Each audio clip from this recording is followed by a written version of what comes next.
Selamünaleyküm hürmetli kuzatuvchilar. Yine bina bekitimizni yakunladık.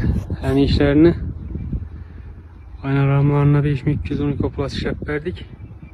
Eşikleri alübes antraksit pepinli islerini koyduk. Bellar uçkeleri bile.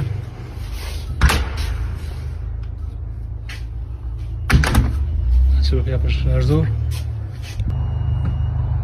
Kime şimdi sifatli hizmetler gerekiyorsa benim müracaat etmenizi sevgilim. Selamünaleyküm hürmetli kuzatuvchilar. Yine bina bekitimizni yakunladık. Yani işlerini ayna ramlarına 5212 oplası işlep verdik.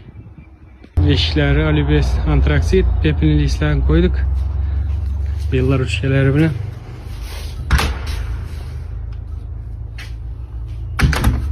Açılıp yapışlar zor. Kime şimdi sifatli hizmetler gerekiyorsa benim müracaat etmenizi sevgilim.